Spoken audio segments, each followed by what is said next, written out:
It's time for bold, new answers to the serious human challenges that we face. We know that people are struggling, and by people, I mean all of us. It's incredibly tough right now in every sector and across all levels of our organizations. People are struggling, and when our people are struggling, it's hard to work effectively and achieve our goals. Stress is at an all-time high, isn't it? In fact, like one statistic that I just found recently is that 89% of us will experience symptoms of burnout this year. 89%. That is a lot. We know that 1/3 of people have also experienced a significant loss that's led to grief in the last 3 years. And half of us are measurably lonely. All these realities make it difficult to focus on our mission and our outcomes on delivering day to day. I know that it's hard to communicate. I find it hard to build trust, to overcome the silos that we don't want to work in, to work through conflict when we are at our ragged edges. This makes it hard to deliver on our brand promises and to meet performance goals, or to even creatively take on, solving our day-to-day problems. Our traditional directive, hierarchical, mechanistic kinds of approaches that often use threats to induce urgency and compliance really aren't cutting it. And frankly, they haven't been cutting it for a long time. But now it's more obvious than ever before that we need to work in a new, bold, and more human way, a way that's aligned with what we know about human beings and their performance and neurophysiology. It's time to work with love. Love? Yes, love. In this podcast, I'll be sharing the business case for love, and I'm going to provide you with practical guidance on how to operationalize love too. We're going to take on the tough questions that come up about love, because there are lots of good and important and tough questions, and I'm game for them. I've been answering them for a lot of years now and want to explore those with you. And I want to give you and help support you to find the confidence to lead with love and to put love at the center of your work in your unique way. That's the way that's going to make a lasting impact on your team members and your organizational results too. So that's what we're here for, is to discover how to work with love. I'm Renée Smith. I'm a researcher, social scientist, writer, and speaker, and I'm the founder and CEO of A Human Workplace and the co-founder of the Center for a Loving Workplace. On this podcast, I'll tap into my research on love and fear to help you understand why love is the answer to your business and culture challenges. And I'll share insights from my team's experience working with our clients on how to operationalize that love. So when I said the word love, I could almost hear out there a variety of reactions. Some of you said, "What?" and maybe felt confused or unsure or uncertain about what I'd meant, or if I'd really said that L word. Did I really say love? Maybe you had to rewind and go back and make sure of what I'd said. Some of you may have reacted by saying, "No way, no way." Maybe you felt skeptical. Maybe using this word love doesn't make sense to you. Maybe you've never seen or heard of something like this before, or when you have, it's been about a lot of fluff. And so that's legitimate, and we're going to talk about those kinds of questions on this podcast. Some of you said, yes, you were so excited.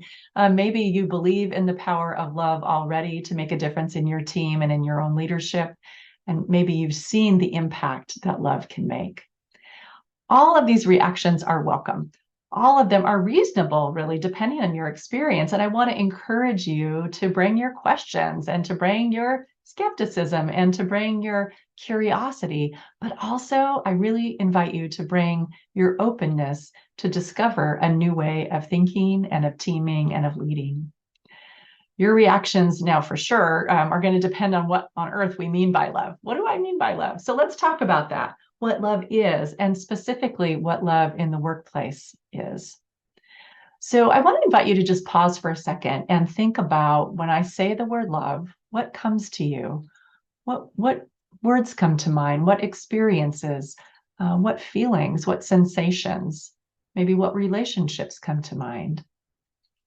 Now, when I ask people this, when I'm speaking or teaching, oftentimes people will talk about kindness or unconditional positive regard, or they'll mention interpersonal care or affection, or maybe self-sacrifice, or any number of behaviors like listening or supporting, those kinds of things. So all of those are components of love and part of how we think about love as human beings. I really have come to value and use as a foundation for some of my thinking the definition of love offered by Moshe Engelberg, who wrote the book, The Amare Wave. And Moshe's definition of love is this, that love is energy that uplifts and connects. Energy that uplifts and connects. And that simple definition provides us with a really nice platform or foundation, a really good territory, if you will, to explore this human experience of love in many different spheres of our lives, but particularly in terms of our workplaces. Now, when I say the word love, I want to offer that there's a spectrum that love exists on, that sort of a spectrum of experiences where we have love, and that love in that spectrum of human experience belongs in all of the different spheres of our lives. And here's what I mean by that. When I say the word love, you likely immediately think of your closest people, your closest family or friends, those people you hold most dear. And we can pretty naturally reflect on love in terms of those relationships. But I also want to offer you to think about the moment when you're walking down the street and maybe you trip and fall and dump your stuff all over the sidewalk, and a perfect stranger stops to help you up and make sure you're okay, and helps you collect your things and puts you back together and helps you to go on your way. And in that moment, there was a type of love, not a lifelong commitment of love, but a version of love that exists between two strangers. That's love as well, right? And so if on the one end we have love between our most committed people in our most committed relationships, and on the other end of the human spectrum of experience is the love that we have between two strangers who will never see each other again, then there are also types of love that belong all across the spectrum of our human lives. So in our neighborhoods, with our neighbors and the people that we live close to, in our communities and our social, circles that we move in, or out and about in our cities and towns, or in our workplace. That in all of those spaces, love belongs. Different versions of love, but certainly love belongs. And in fact, we need love in all those places. And I would even take it a step further to offer that really our work as humans, our primary work as humans, is to bring love into all the spheres of our lives, to uncover it, to discover it, to reignite it, to learn how to bring it into all the parts of our lives. That's what we're here to do. Now, when I ask people in my research to tell me a story about a time when they experienced love at work, people offer a variety of answers to that question. And really, when they answer that question, what they're giving me is the operational definition of love at work. They tell me, I felt loved when I experienced respect or trust or kindness or compassion or inclusion and belonging or courage and challenge or appreciation. These are all the different ways that people describe what it is to feel loved at work. And just consider what a difference that kind of love could make if it were present in your work day in and day out, on your team day in and day out, across your organization each and every day. If those qualities were manifest every day, if the focus in your culture was on bringing those qualities to your teammates each and every day, just consider what might that impact be. So how does love show up in the workplace? There are several different ways that we think about this, and it's sort of large collections of experiences that people describe. And I want to give you a sampling of that so that you have a sense of the kinds of things that we'll talk about over the weeks ahead. One way that people talk about love showing up in the workplace is when with a leader in a moment that matters. And there are a whole multitude of moments that matter in our work lives. One of them is when we're new.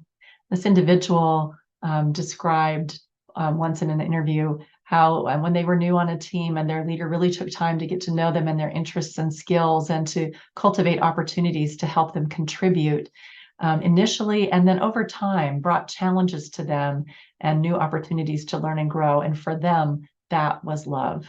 And that was love initially in that moment that mattered as a new person, and then over time as well. Love shows up in the workplace with our teams in moments that matter as well. So one woman described how she was a single mom and working as an engineer with a construction firm, and would be invited out to drinks with her team members after work.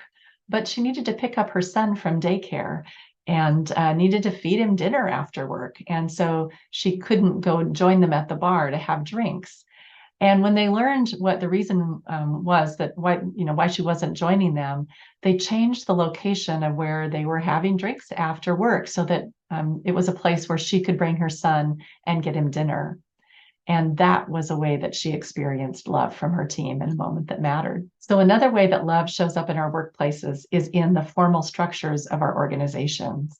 And we'll be exploring this over time. But what I just want to name is that in addition to meeting people in these moments that matter, our organizations need to have love embedded in all of the components of our organization, in our policies, in our processes, in our planning and strategy, in our HR practices, in our cultural norms, and so much more, that we need to embed love in each of these places.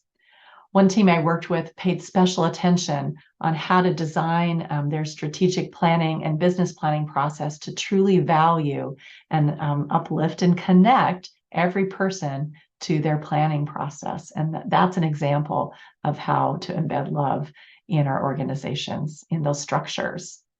So what happens to leaders and teams when love is not placed at the center of the work, when love is not a workplace value? Well, what happens is that fear is the response. Fear rises up in us as people. When we sense this indifference, when we sense that we are not safe, we feel afraid. And that threat response causes us to have a fight, flight, freeze, or appease response that has us pulling back and shutting down and withholding and not bringing and doing and being all that we could be. But when people feel safe and loved, some really good things happen for people and for organizations too. We have greater retention and loyalty and creativity and engagement. There's better customer satisfaction and confidence and care amongst teams. And we find that people go the extra mile, and people even describe being able to do like the best work of their lives, which is what people want to do, which is what we all want to do. So that's what can happen when people feel safe and loved. And so with all these benefits to both people and our organizations, there's another benefit that I just have to name too. We create positive waves of impact that go well beyond work when people feel loved. When people walk out of our doors and into their families and communities, or when they turn off their screens and step out of their home office and into their homes, the love that they experience with us will reverberate far past our strategic goals and our products and our P&Ls and all of the different things that we are working to do day in and day out, all of the things that we're paying attention to. This is one of the many reasons why we need to work with love, because we can create a legacy in our world.